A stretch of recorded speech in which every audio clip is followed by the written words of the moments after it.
Hello दोस्तों, कैसे हैं आप सभी लोग। तो सीडीपी की क्लास को कंटिन्यू करते हुए और क्लासेस आपको कैसी लग रही हैं कमेंट सेक्शन में ज़रूर बताएं। और पीडीएफ नोट्स को प्राप्त करने के लिए आप हमारा टेलीग्राम चैनल ज्वाइन कर सकते हैं, जिसका लिंक मैंने डिस्क्रिप्शन में दे दिया है। और सीटेट का मॉडल पेपर 1 आपको टेलीग्राम चैनल पे मिल जाएगा, तो आप लोग वहाँ से जाकर डाउनलोड कर सकते हैं, ठीक है। और एनसीईआरटी क्लास 6 to 12 के नोट्स भी प्रोवाइड करा दिए गए हैं। और आपकी 2 ई बुक हैं आपकी, एक एवरेज की है और एक एंशिएंट हिस्ट्री की है, तो आप लोग जाके डाउनलोड कर सकते हैं। फिलहाल हम क्लास को शुरू करते हैं। क्वेश्चन नंबर 11 कहता है हमसे कि चालक विकास की दर में व्यक्तिगत विविधताएँ होती हैं। बिल्कुल, फिर भी चालक विकास का क्रम डैश की ओर होता है। कहता है परिष्कृत यानी कि सूक्ष्म चालक विकास, अपरिष्कृत चालक विकास स्थूल की ओर होता है, यानी कि सूक्ष्म से स्थूल की ओर होता है। शीर्ष से अधोगामी की ओर होता है, अधोगामी से शेष की ओर होता है, या स्थूल से सूक्ष्म की ओर होता है बेटा, ठीक है। तो आपको बताना है कि कहाँ से कहाँ तक विकास होता है, ठीक है बेटा। देखो, चालक की जो विकास की दर में व्यक्तिगत विविधताएं शामिल होती हैं, किंतु इन विविधताओं में के बावजूद भी चालक विकास का क्रम निरंतर होता रहता है। जैसे स्थूल से होता है बेटा, कैसे होता है, स्थूल से सूक्ष्म की ओर होता है, ठीक है, यानी कि अपरिष्कृत चालक विकास और परिष्कृत चालक विकास की ओर होता है, ठीक है बेटा। तो ऑप्शन हो जाएगा आपका 4 वाला, ठीक है।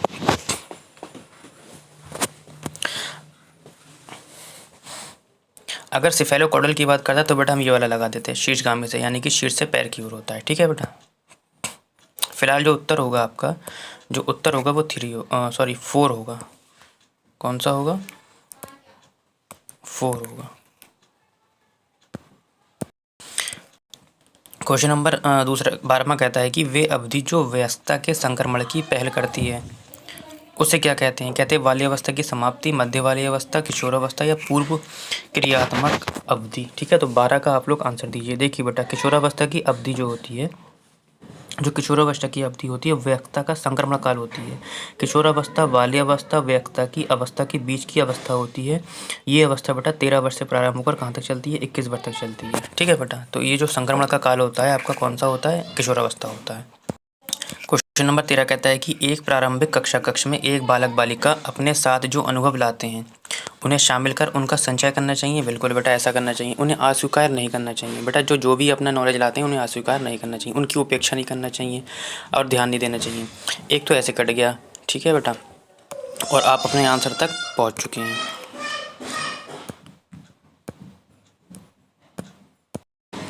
क्वेश्चन नंबर 4 कहता है कि एक बच्चा तर्क प्रस्तुत करता है कि हिंज को दवाई की चोरी नहीं करनी चाहिए। वह दवाई जो उसकी पत्नी की जान बचाने के लिए ज़रूरी है, क्योंकि यदि वह ऐसा करता तो उसे पकड़ा जाएगा और जेल भेज दिया जाएगा। कोहलबर्ग के अनुसार वे बच्चा नैतिक समझिए किस अवस्था के अंतर्गत आता है। कहता है सार्वभौमिक नैतिकता सिद्धांत, यंत्रीय उद्देश्य अभिविन्यास, सामाजिक क्रम नियंत्रक अभिविन्यास या दंड एवं आज्ञा पालन, ठीक है बेटा। तो क्वेश्चन नंबर 14 का आप लोग एक आंसर दीजिए। देखो बेटा, एक बच्चा तर्क प्रस्तुत करता है कि हिंज को दवाई की चोरी नहीं करनी चाहिए थी, ठीक है। तो क्यों नहीं करना चाहिए? क्योंकि यदि वह ऐसा करता है तो वह पकड़ा जाएगा और जेल भेज दिया जाएगा। तो कोहलबर्ग के अनुसार इसका आंसर पूछा है। देखो, कोहलबर्ग के अनुसार वे बच्चा कौन सी अवस्था में? भौतिक समझ की, यानी कि दंड एवं आज्ञा पालन अभिविन्यास की अवस्था में है। क्यों? क्योंकि अगर वो ऐसा करेगा तो उसे दंड मिलेगा, की अवस्था के अंतर्गत आएगा, है ना। तो दंड एवं आज्ञा पालन वाला ऑप्शन देख लीजिए, ऑप्शन नंबर 4 हो जाएगा, ठीक है।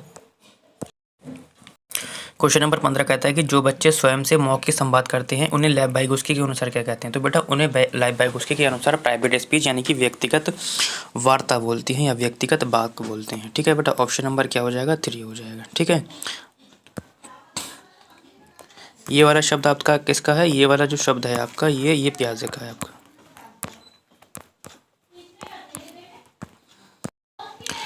क्वेश्चन नंबर 16 कहता है कि खिलौने, पहनावे की वस्तुएं, घरेलू सामग्रियां व्यवसायों एवं रंगों के विशिष्ट लिंग के साथ संबंधित क्या दिखाते हैं? जेंडर प्रासंगिकता कहलाते हैं, विकसित जेंडर कहलाते हैं, जेंडर रूढ़िवादिता कहलाते हैं, जेंडर सिद्धांत कहलाते हैं। तो 16 का आपको आंसर देना है। एक क्वेश्चन आपको जेंडर से ज़रूर देखने को मिलेगा बेटा। देखो, खिलौने हो गए, पहनावे की वस्तुएं हो गई, जैसे कि ये लड़कियों की हैं, ये लड़कों की हैं। घरेलू सामग्रियाँ हो गई, व्यवसाय एवं रंगों के विशिष्ट लिंग हो गए, जैसे ये पिंक कलर लड़कियों का है। इस तरीके से साथ संबंधित करना क्या कहलाता है बेटा? जेंडर रूढ़िवादिता कहलाता है। क्या कहलाता है? जेंडर रूढ़िवादिता कहलाता है।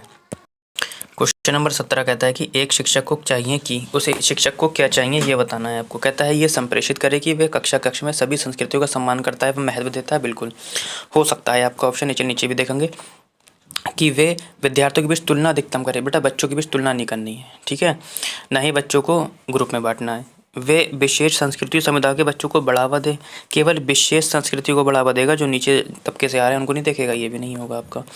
कहता है कि वे विद्यार्थियों के बीच सांस्कृतिक विभिन्नताओं तथा विविधता की अनदेखी, बेटा अनदेखी नहीं करना है, बढ़ावा देना है इसको। तो यानी कि तीनों ऑप्शन कट गए, कौन सा हो जाएगा, पहला वाला हो जाएगा, ठीक है।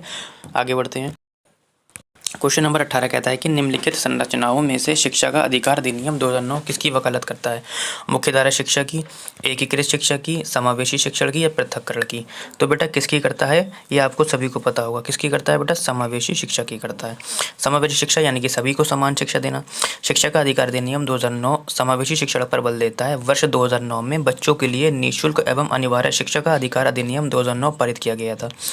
इसे अप्रैल 2010 में लागू कर दिया गया था और इस अधिनियम के अनुसार 6 से 14 वर्ष की आयु के बच्चों को कक्षा 1 से 8 तक की निःशुल्क शिक्षा क्या की जाएगी बेटा, प्रदान की जाएगी, ठीक है। क्लियर हो गया, आगे बढ़ते हैं। क्वेश्चन नंबर 19 कहता है कि डैश ये विचारधारा है कि सभी बच्चों को एक नियमित विद्यालय में व्यवस्था में समान शिक्षा प्राप्त करने का अधिकार हो। अभी मैंने आपको बताया था क्या हो जाएगा, समावेशी शिक्षा हो जाएगा। समावेशी शिक्षा का मतलब अभी मैंने ऊपर वाले क्वेश्चन में बताया कि उस जिसमें सभी बच्चों को एक नियमित विद्यालय व्यवस्था में समान शिक्षा प्रदान की जाती है, यानी कि ये हो गए हमारे सामान्य बच्चे, ठीक है। सामान्य बच्चे से ऊपर के बच्चों को, सामान्य बच्चों के नीचे से बच्चों को, इन सभी को एक ही नियमित शिक्षा यानी कि एक ही कक्षा में शिक्षा देना समावेशी शिक्षा कहलाता है, ठीक है बेटा। आगे बढ़ते हैं। क्वेश्चन नंबर 20 कहता है कि निम्नलिखित में से कौन सी अधिगम की मुख्य प्रक्रिया नहीं है जिसके द्वारा सार्थक अधिगम घटित होता है। तो कौन सी प्रक्रिया नहीं है, अन्वेषण एवं पारस्परिक क्रिया, बिल्कुल बच्चों को खोज में लगाना, ये तो है आपका, लेकिन उत्तर नहीं होगा।